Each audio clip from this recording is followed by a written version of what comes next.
এই যে এসআইআর এর ইনুমিনেশন ফর্ম, এটা আমি পূরণও করব না, জমাও দেব না। কেন? ভারতের নির্বাচন কমিশন নিজে বলেছে যে তারা তাদের যে নথিগুলো প্রয়োজন হচ্ছে সেখানে আধার কার্ডকে গ্রহণ করবে না। আপনারা সবাই জানেন সেটা। বলা হচ্ছে কি না, 2002 সালের ভোটার লিস্টে যাদের নাম নেই তাদের নাম তোলার জন্য আধার কার্ড দিতে হবে এবং আধার কার্ডের সাথে সাথে অন্য আরেকটা নথিও জমা দিতে হবে। অর্থাৎ আধার কার্ডকে মূল আধার হিসেবে মানছে না ভারতের নির্বাচন কমিশন। অথচ নির্বাচন কমিশনের নিজের যে অ্যাপ রয়েছে, ইসিআই নেট অ্যাপ, সেই অ্যাপ কি বলছে চলুন দেখা যাক। ইসিআই নেট এই অ্যাপ্লিকেশনটি ওপেন করার পর দেখা যাচ্ছে যে সেখানে বিভিন্ন রকমের অপশন দিচ্ছে। সেখান থেকে ইনুমিনেশন ফর্মের যে অপশনটা আছে সেখানে যদি আপনি যান, ওপেন করার পর দেখবেন সেখানে মোবাইল নাম্বার দিতে হচ্ছে বা নিজের ভোটার কার্ডের নাম্বার দিতে হচ্ছে। দেওয়ার পর একটি পেজ খুলছে যেখানে আপনার ভোটার লিস্টের নাম কোথায় আছে, কি ভোটার কেন্দ্র, সমস্ত কিছু দেওয়া রয়েছে। তার সাথে নিচে লাল রঙের অক্ষরে বড় বড় করে লেখা রয়েছে, please ensure that your name on the Aadhaar card exactly matches your name Debraj Bhattacharya on the EPIC. In case your name does not match, please contact your BLO. বিএলওর নাম এবং ফোন নাম্বার দেওয়া রয়েছে। এবার বিষয়টা হচ্ছে যে আমার আধার কার্ডে এবং ভোটার কার্ডের মধ্যে আহামরি খুব একটা তফাৎ নেই।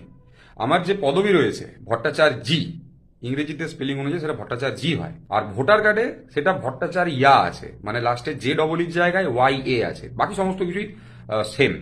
এবার বিষয়টা হচ্ছে শুধুমাত্র এই জে ডবল ই এবং ওয়াই এর কারণে আমি নাকি অনলাইনে এই ইনুমিনেশন ফর্মটা ফিল আপ করতে পারবো না। আচ্ছা, আমরা কি এখনো ইংরেজদের চামচা হয়ে রয়ে গেছি? প্রথম প্রশ্ন, যে আমরা কি এখনো ইংরেজদের লেজ ধরে ঝুলছি? যদি তাই না হয়ে থাকে তাহলে ইংরেজি নামটাকে শুধু ম্যাচ করা হচ্ছে কেন, বাংলা নামটা কেন ম্যাচ করা যাচ্ছে না?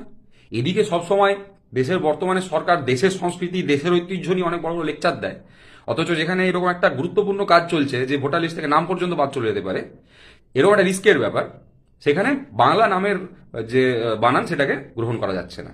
এটা প্রথম গেল। দ্বিতীয় বিষয়টা হচ্ছে যে শুধুমাত্র এই একটা গ্যাপের জন্য, এই একটা তফাতের জন্য আমি কেন বিএলওকে বিরক্ত করতে যাব? শুধুমাত্র এই একটা কারণের জন্য। আর যদি বিএলওকে দিয়ে সমস্ত কাজ করাতে হবে তাহলে আপনি অনলাইনের সিস্টেমটা রেখেছেন কিসের জন্য? সবার নামে যে ভুল আছে সেটা সব থেকে ভালো জানে নির্বাচন কমিশন। তো সেই ভুলটা সংশোধন করার জন্য যদি আপনি এই প্রসেসটা চালু করেছেন, তো সেইখানে প্রসেসের মধ্যে আপনি বলছেন কি না আধার কার্ডের সাথে ভোটার কার্ডের নাম ম্যাচ করা চাই? এটা কি ধরনের নিয়ম? আর আপনি যেখানে নিজে বলেছেন আধার কার্ডকে মানেন না নথি হিসেবে, সেখানে আপনি অনলাইনে বলছেন আধার কার্ডের সাথে নাম ম্যাচ করা চাই। মানে এটা ওই নিজের গালে নিজের চড় মারা বা উপরের দিকে থুতু ফেলার মতন হয়ে গেল না? সেই কারণে আমি এসআইআর ফর্ম ফিল আপ করবো না। যাক, আমার নাম বাদ যাক ভোটার লিস্ট থেকে, তারপর আমি নির্বাচন কমিশনের সাথে কিভাবে লড়াই করতে হয় সেই লড়াই আমি করে নেবো। আর আমি যে একাই সমস্যার সম্মুখীন হচ্ছি এটা একেবারেই নয়। এই সমস্যার সম্মুখীন সব থেকে বেশি হবেন মহিলারা। তার কারণ বিয়ের আগে তাদের পদবি আলাদা থাকে, বিয়ের পর পদবি পরিবর্তন হয়ে যায়। বিয়ের আগে যে আধার কার্ড থাকে সেই আধার কার্ডটা বিয়ের পর পরিবর্তন হয় না। সুতরাং বিয়ের আগে